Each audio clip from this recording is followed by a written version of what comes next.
Hi everyone, welcome to this week's Sussex Sport Weekly podcast. Matt Pole has joined Danny Welbeck and Evan Ferguson on the injury list. So we have sports editor Steve Bone joining Brighton football writers Derren Howard and Frankie Elliott this week, with me, Mark Dunford, at the helm. Derren, you got back at 3 o'clock this morning. I hope you're not too tired for this today. So, a lot has happened since last week's episode, and unfortunately, none of it has been good for Brighton. On Sunday, they lost on penalties in the FA Cup semi-final against Manchester United. We covered that with a special podcast on Monday, so please check that out. And last night, Wednesday, they were soundly beaten 3-1 by Nottingham Forest at the county ground. There were some positives. Jason Steele saved a penalty and Facundo Buonanotte scored on his senior debut, but it's the start of a tough run of fixtures now for Brighton, and their European dreams hang in the balance. On the flip side, the week could not have gone any better for Crawley Town with their 2-0 win at Hartlepool United, all but securing safety. And we'll be looking later on at the local football scene and who's still got things to play for, and we'll touch on Sussex Cricket Club as well. But as always, we'll start with the Albion. Derren, as I said, you had a late night. You were at Nottingham Forest last night. It was a disappointing one for Brighton, wasn't it? It was disappointing, but probably on the balance of it, not wholly unexpected. I think, Mark, we sort of mentioned before, and we spoke after the FA Cup semi-final, and we always sort of predicted it would be a tough ask to then go into quite a hostile and a really sort of good atmosphere at the City Ground last night. It was the crowd were really pumped up for it, and Forest played with a lot of intensity as well. They really tried to press Brighton hard, and it was a very competitive game, really good game to watch. Actually, enjoyed it, but obviously the result was disappointing for Brighton. And they played very well in the first half an hour or so. They looked confident. They looked composed. Matoma was on the ball, and he was a real threat in the early stages. He was up against Neco Williams, the Forest defender, and he had him on toast every time. He was looking really good. But yeah, they as you say, Jason Steele, he made a very good penalty save, and then Brighton took the lead through the young Argentinian making his debut. So it was looking good, but they just ran out of juice. Forest kept at them. Their intensity was very good, and Brighton just started to look more and more vulnerable as the game went on. They just didn't. The likes of sort of Mitoma and Caicedo, McAllister, Estupinian, they were just a little bit off the pace, and it was probably to be expected with the amount of effort they put into the semi-final match. Those guys, they've been asked to go again and again and again in quick succession, and they keep playing, and he doesn't quite seem to. It almost seems as though he would rather have Caicedo and McAllister at 70% rather than like a Billy Gilmore or some of the other options that he has in midfield. He keeps sort of running, Caicedo and McAllister out, and they just looked a bit tired last night. It just looked one game too far, but you can understand why De Zerbi's doing it, because he's, they're great players, but it was just they just faded at the City Ground, and Notts Forest deserved their victory. So and obviously on Sunday, Solly March, he had that heartbreaking moment.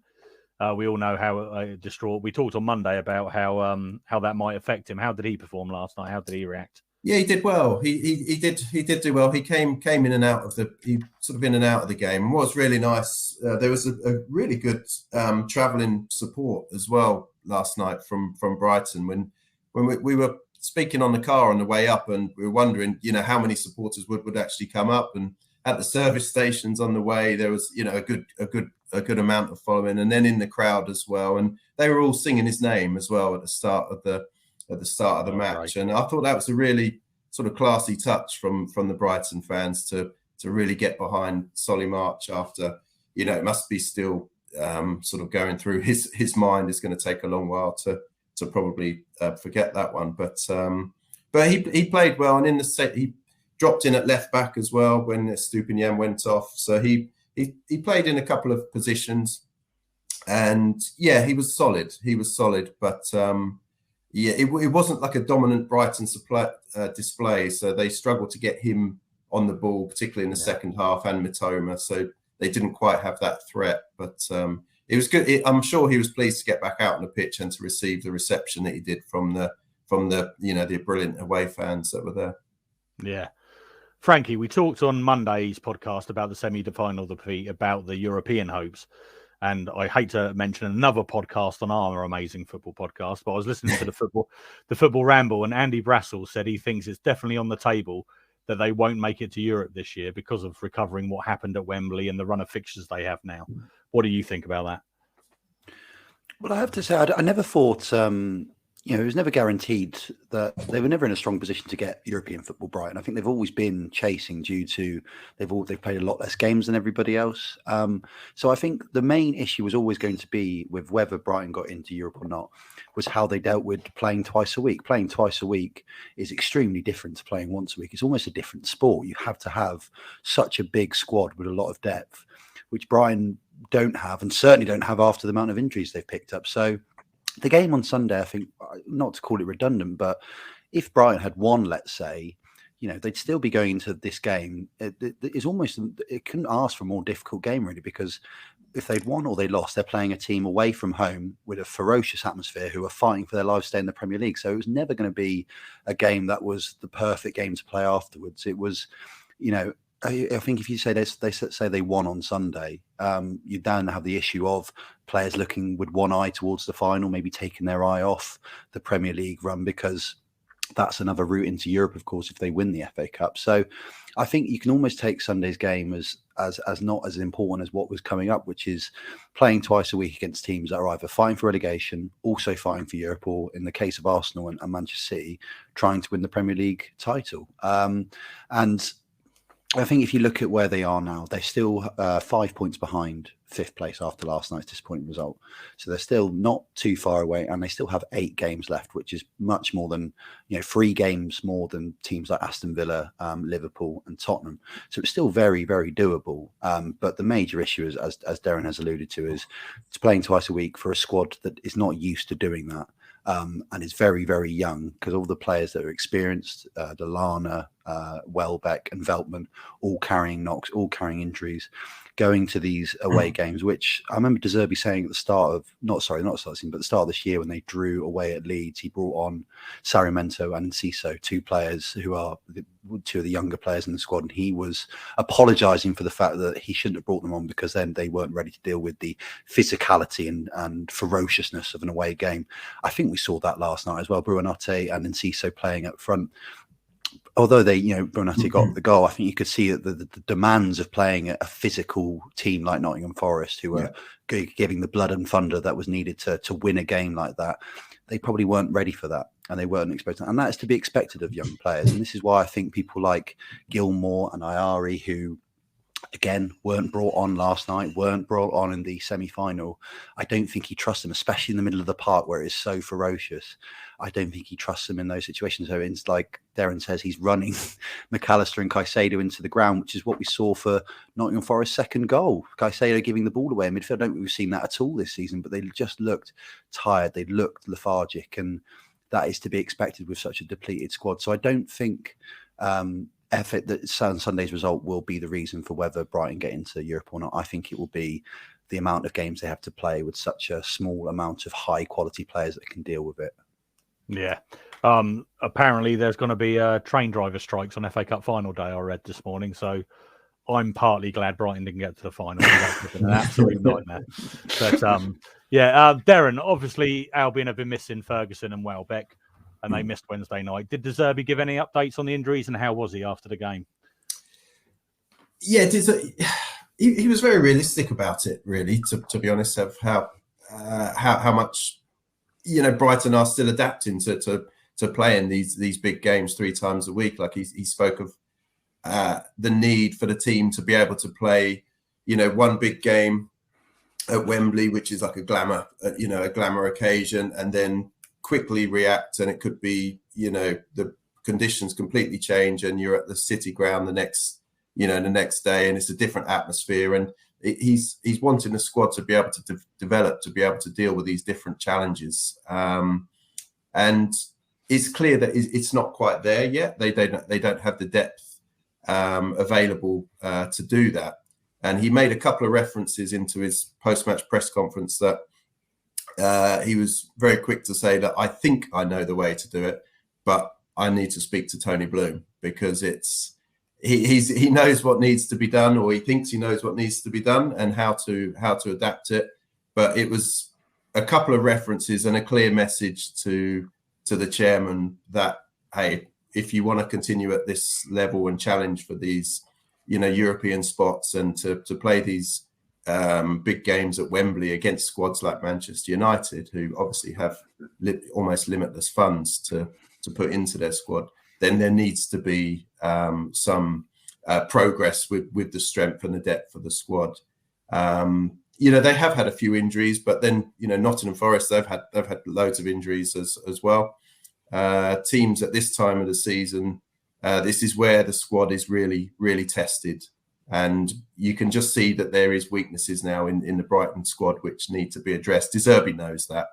And yeah, there'll be some discussions, I should think, at a higher level to see how they can progress that, and whether they use the money which is expected to come from McAllister's departure, possibly Caicedo's departure as well. How they then reinvest that is going to be crucial. What is the next step for Brighton? Do they sort of retract and become this sort of mid-table team who are going to be there? Or they say they have a top 10 ambition, but what is now the next step? Do they really go for it and try and continue to be competing for Europe? And how do they do that? And that's some discussions that De Zerbi will be keen to have, I should think, going forward. But yeah, no, to answer you, that was a very rambling response. To answer your question, Evan Ferguson, he's hoping that he'll be fit to face Wolves on Saturday. Danny Welbeck, he was patched up. He came off the bench against Forest. He wasn't fit to start. He was nowhere near fit to start. Hence why Buonanotte and Enciso started, who did quite well, but as Frankie said, looked a little bit lightweight. So yeah, Welbeck possibly, maybe, but he's hoping that Ferguson will be fit to start against Wolves. Lovely. Albion next face Wolves on Saturday and then Manchester United on Thursday, both at the Amex, Frankie. 2 weeks ago, we would have said 6 points guaranteed for those two games, but it's not that simple now, is it? What do they need to do to bounce back? Well, the key point about it is that they're both at home. I think I said about a month or so ago that the thing that Brighton need to make sure they get right in this running is that their home form is immaculate, because going away from home, like I said, to teams that are struggling at the bottom of the table, those are the games that are really, really difficult to get results from. So a full Amex crowd behind them is imperative and delivering on that factor is massively important. But they're playing two teams that are in great form. Wolves have only lost one of their last 5 league games. They've won 3 of those. You would say they've got enough now. They probably want to get to the 40-point mark, but you'd say one more win and they're safe in regards to the teams below them. So they would be, they're going to be a difficult game, no doubt about that. And then Manchester United, I know they had the difficult result, or the disappointing result, should I say, in Seville last week. But again, they've won their last 3 league games without conceding a goal. And now they are FA Cup finalists and also still need to guarantee Champions League football. So both teams, I would say, they are almost there in what they've wanted to achieve this season, but they're still fighting hard to get what they want, which is safety and Champions League football. So they still need a win or two before that date, and that could come against Brighton. So 2 very, very difficult games against 2 teams that are very much are playing well and in form. And like I said, if they were going away from home, you would really, really fear for Brighton at the moment, the way that this week has gone and the injury list that has piled up. But playing at home in front of an Amex crowd that have shown that, their support last night and their support at Wembley, I thought was fantastic. And I think it was a real testament to the club of that. I think they were outsung United on Sunday, and to take so many away from home on a Wednesday night 3 days later was incredible. So if they can have that in full force behind the team, that it's not been, they were they lost their legs last night, but they haven't been playing badly at all. No. The two disappointing results, but the performances are still there. If they can take that performance and turn it into a result on the back of 32,000 fans behind them, we could easily see 2 wins. But as I say, if those results don't, out on the back of the last 2 games, it's vital that these go well, because after that it's Newcastle, City, there's a number of other teams they're playing that are up at the top half of the table. Aston Villa on the final day. It doesn't get any easier. So a massive week ahead. Yeah. Sticking with the Premier League, Man City thumped Arsenal 4-1 last night. I know Arsenal are still top, but it's all over now, isn't it, Frankie? You'd say. Yeah, you would say so. I mean, they go top. They've still got 2 games in hand, but City go top if they beat Fulham on Sunday. Incredibly impressive, as always. And so I think, I don't really ever associate a Guardiola City team, although they've won. This will be their 5th title win in 6 years and their 3rd in a row. I never associate this time of year of them sailing away with it being 9-10 points clear. I know they did that 2 of those seasons, but they've always seemed to be in a close title race, and they always seem to be chasing. They never seem to be out in front, pulling away. At this point, they seem to thrive in this environment. They seem to enjoy it, and they showed that last night. They showed their experience, they showed their quality, and a young Arsenal side looked very naive and just very much second best. So I can't see them pulling it around. This seems to be City's forte, and you have to say they deserve it on the basis of last night. Yeah, and how impressed have you been with Pep Guardiola's team, Derren? Yeah, they're in title mode now, aren't they? They're really, you sort of look back to the old sort of Alex Ferguson teams, and it would be the final furlong, the run in, and that's when they really get into gear, and that's when you see sort of what the champions are made of, and that's you sort of get that feeling that's what's happening again, and they looked a class above Arsenal last night, and if Erling Haaland, he got 1 goal, but if he'd have had his shooting boots on earlier, he could have had 4 or 5 maybe, which is God, yeah, he could have. Yeah, so it's they've just got so many options in attack, and Brighton have still got to play them, and you sort of get the feeling that Brighton are capable of beating anyone on their day, apart from probably Man City in this mood. Brighton are a good match for every team in the Premier League, but I don't think many teams can live with City when they're in the mood they're in at the moment. Yeah. That's a good segue of teams you could compete with. Man City, Crawley Town. My running order says Mark to waffle on about Crawley Town now, so I will. They had a great win at the weekend. A really professional performance. Did exactly what they needed to do at Hartlepool. They got a 2-0 win. Dom Telford scored 2 goals. His second goal, I said it on Monday's podcast. If you haven't seen it, go and check it out. It is absolute quality. But this weekend, they face Walsall. Walsall, a team who have dropped like a stone this year. They've recently sacked Michael Flynn. And Matt Sadler, who is a former Crawley Town player, he's taken over the reins on an interim basis. So it's a game Crawley should win on Saturday. They just need to avoid defeat in the last 2 games against Walsall and Swindon away on the final day.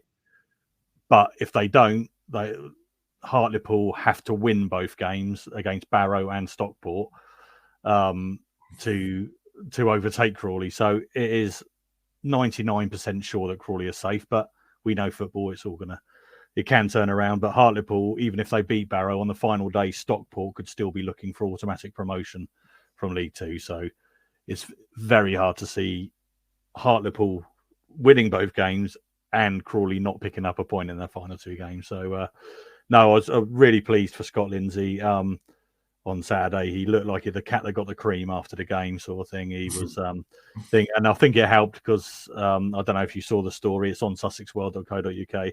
The Hartlepool manager, John Askey, on Friday before the game said, Crawley will only bring 150 fans with them. That shows the difference in the size of clubs between Hartlepool and Crawley Town.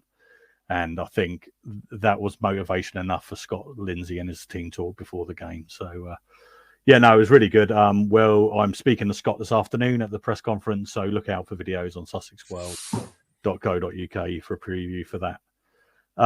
So, Steve, you've been sitting there patiently waiting Been drinking here, the tea, waiting for the cue.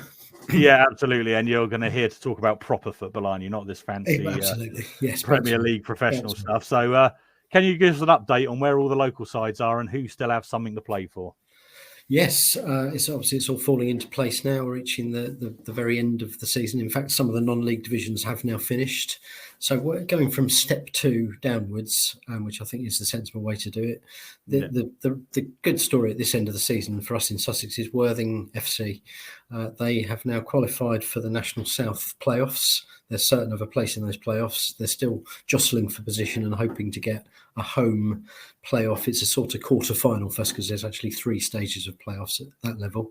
1 game to go, and if they win at home to Hemel on Saturday, they will be assured of a home semi-final to start with.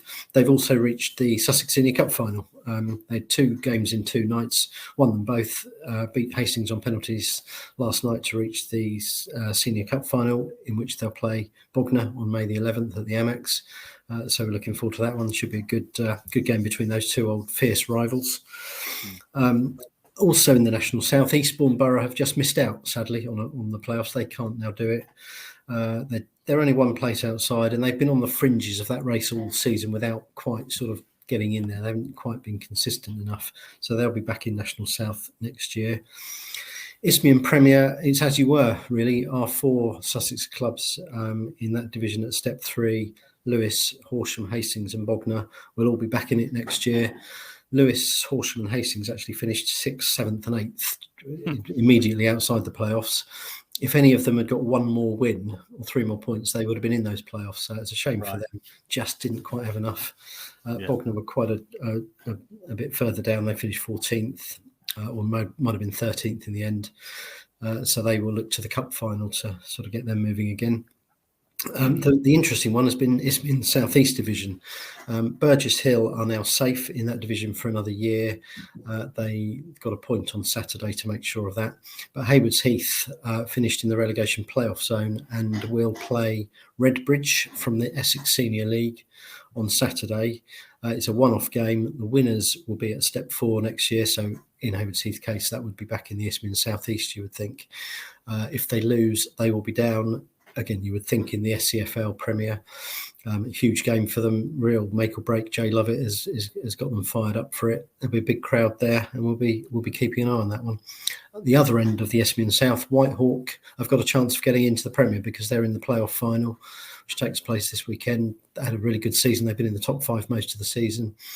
They've been at higher levels before, obviously, so they would fancy their chances if they went back up. So we could actually have 5 Sussex teams in that Isthmian Premier next season. And just a couple of teams to mention further down. Well done to Broadbridge Heath for winning promotion to the Isthmian League by winning the SCFL Premier.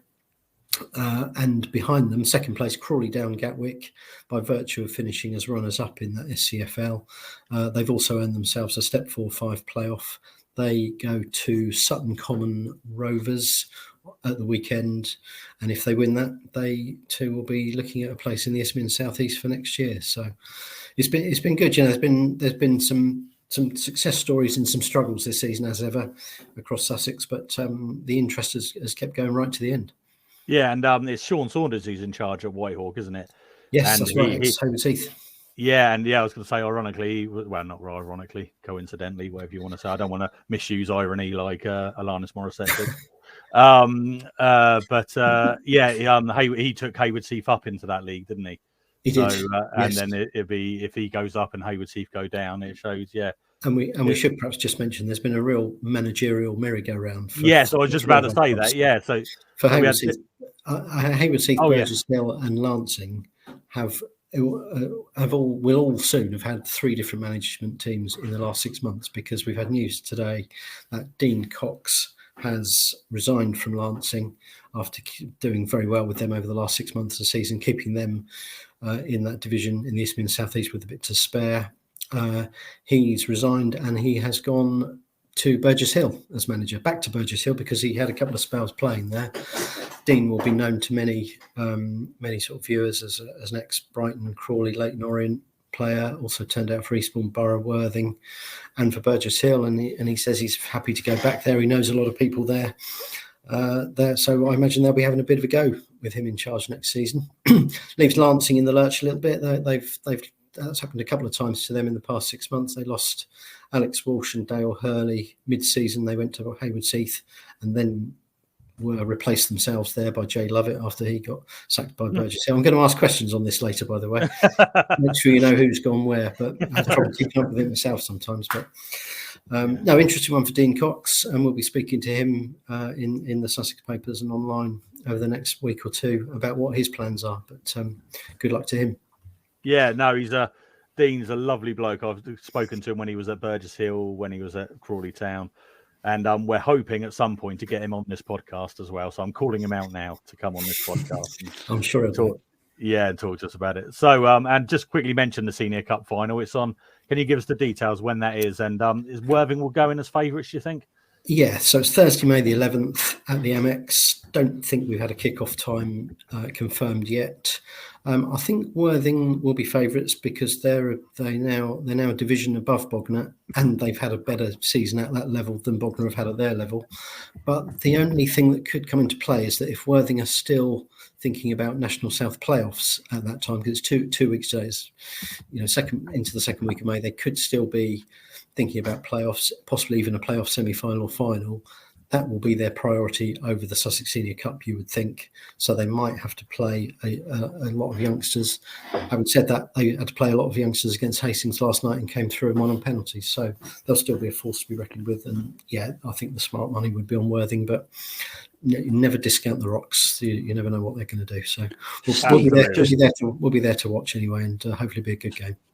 Sorry, Steve. If Worthing are to get promoted, would that mean they'll be playing in the Conference Prem next year? Yes, yeah, that's so potentially they could be playing Notts County.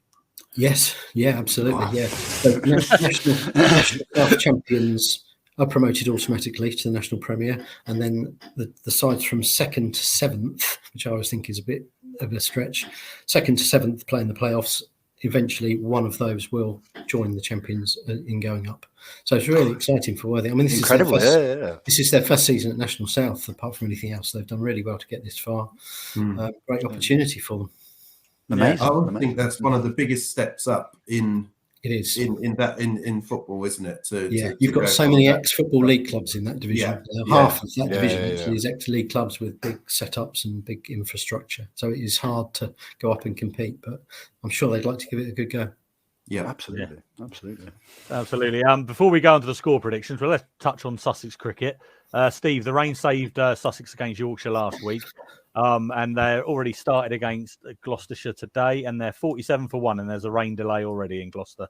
So, how are they looking going into that game, though, do you think? Well, they've had a good start. They've had a win and a draw. They've had a win against Durham and a draw against Yorkshire, which is a good start because Durham and Yorkshire are probably two of the strongest sides in the second division. They were a bit fortunate against Yorkshire in that if there'd been about an hour or so's play on Sunday, Yorkshire probably would have won. They needed about another 60 or 70 runs and 7 wickets in hand. So you can't say for sure, but probably that would have happened. But you take a bit of luck after the couple of years Sussex have had in the county championship. I think the test for Sussex will be how they do against the teams more at their level, the Gloucestershires of this world. If they can record a few victories against those sort of teams away from home as well as at Hove, then great chance of promotion. But they look to have a few individuals in form, but early days, so we won't get too carried away just yet. No.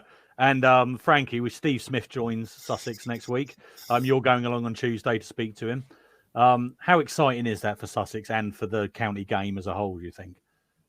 Oh, it's incredibly exciting. It's so exciting. I mean, I know there is a couple of skeptics out there that are saying it's doing England no favours to give Australia's best batsman a chance to get used to English conditions before the Ashes this summer. But he didn't play for Sussex last time Australia toured England, and he did okay then. So I don't really see that as an issue. But in regards to, there's been a lot of talk, especially since in the last year or so, about the county game and how it, and its structure and how it helps the England cricket team and all these sort of things. But as a fan, first and foremost, the opportunity to go and watch one of the best batsmen in the world and one of the best batsmen of all time at your local county cricket team is such an exciting prospect, first and foremost, because you are seeing a world-class player play for, if you went to watch him at Sussex, for £20 for a day, which is, there's no better opportunity than that. I think you don't really get that opportunity many times in sports in general, just to see a world-class player like that. So I think for fans of both Sussex and if he plays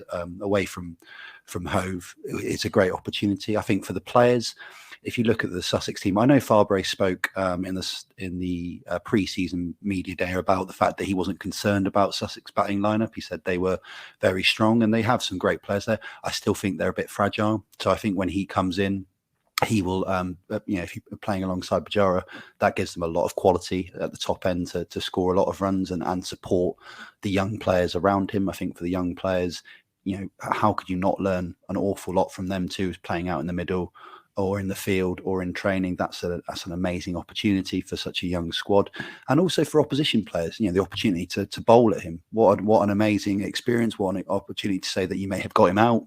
If someone will, I'm sure, have that opportunity, and again learning so much from playing against him and with him. So I don't see any negatives at all. I think in return, I expect there'll be a big crowd for when he is playing, which is great for the club.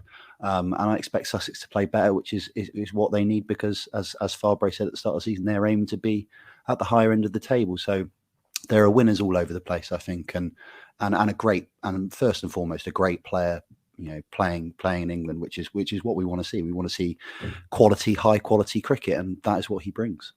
Yeah, absolutely. And when you interview him on Tuesday, can you try some mind games where he scores lots of runs for Sussex and has a terrible Ashes? So if you can do that. I think there was a lot of, they were saying to all the bowlers and to make sure in the nets to just be bowling bouncers at his head. That's that was there. So I think the tactics are already there. Let Joffre have a go at him in the Hove net. Yeah, exactly.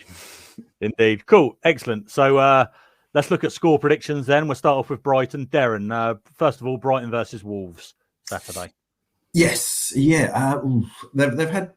They've had two tough results, Brighton, in a tough week. But I think if you ask fans, if they go into the final 8 matches of the season, that they would have reached the Wembley semi and still have Europe in their hands, they would have taken it. So I think it's important, despite the results, that they remain positive and really go for it in these final run of matches. So yeah, on that note, I'm going for a 2-0 win against Wolves. I think they'll. I'm hoping that they can really lift themselves after those last couple of bad results. Lovely. Frankie? Yeah, I really back Brighton to turn this around. I think playing at home, after especially after the Wembley performance, I think Wednesday was sort of by the by, but especially after Wembley, I think they're going to get a massive hero's welcome. And I think that will see them over the line with a 2-0 win. Lovely. Steve, you've got a good record. I have, but I've actually been joined by a special guest for this section of the podcast. I've been joined by Archie the dog. Hi, Archie. Archie says Archie doesn't like Wolves. He says they're a bit fierce, so he thinks Brighton are going to win 2-1.